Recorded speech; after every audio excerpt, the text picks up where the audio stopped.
La transformation digitale est au cœur des problématiques de nos clients aujourd'hui, quelle que soit leur industrie et quelle que soit leur situation géographique. Et on se rend bien compte,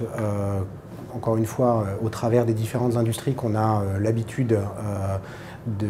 avec lesquelles on a l'habitude de travailler chez Accenture, que les questions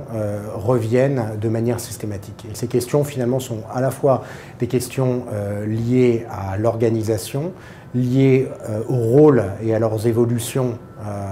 au sein des différentes fonctions concernées, principalement le marketing et l'IT, tout autant qu'à la localisation des plateformes lorsqu'elles sont mises en place suite au programme de transformation digitale. Donc les réflexions d'évolution se placent aujourd'hui principalement sur le rôle des fonctions, à la fois marketing et les fonctions IT. Les fonctions marketing aujourd'hui ont beaucoup de mal à travailler sans les équipes informatiques qui viennent exposer un ensemble de services et de données dont le marketing a besoin pour se différencier de la concurrence. Et l'IT, lui, a besoin de se positionner en tant que business partner de fonctions qui sont beaucoup plus exposées aux clients. Et c'est ce qui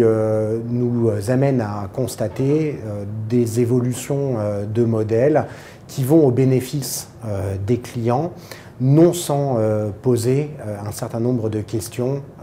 en interne au sein des organisations. Alors au bénéfice des clients, pourquoi? Au bénéfice des clients parce qu'on va leur offrir la possibilité de vivre des parcours utilisateurs cross-canaux, complètement intégrés, et on a l'habitude de dire aujourd'hui que le multicanal est mort dans un certain sens pour donner naissance au cross-canal et permettre ainsi un échange en temps réel des données clients, des contextes utilisateurs qui s'adressent à la marque au travers de canaux comme l'agence, le téléphone, le web, la tablette, le mobile, etc. etc. Bien entendu, ça s'accompagne d'évolution au sein des entreprises qui voient la création de nouveaux rôles et l'évolution de rôles existants. Alors les évolutions de rôles existants, on le voit principalement sur des fonctions commerciales où des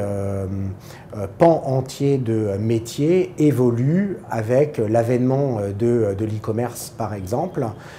et où des fonctions de vente traditionnelles doivent se repositionner puisque la vente ou l'exercice de vente est pris en mode un peu self-care par les utilisateurs eux-mêmes et oblige ces forces commerciales à se professionnaliser et aller vers de plus en plus de conseils à valeur ajoutée, un peu à la mode des Genius dans les Apple Store, qui sont là finalement pour connecter un écosystème plus que pour vendre, même si l'acte final est bien celui de la vente. Et puis des évolutions également de fonctions sur celui qui possède le client ou l'expérience client au sein d'organisations qui jusqu'à aujourd'hui avaient plutôt une manière de siloter les prises de décision, aussi bien sur les axes médias par exemple, les médias on et off qu'on connaissait traditionnellement, que sur les fonctions à la fois marketing et IT. Et donc ça nous amène à constater chez certains clients un petit peu plus en avance de phase que d'autres, à des rôles orientés Chief Experience Officer, voire Chief Customer Officer, donc des fonctions chapeau qui viennent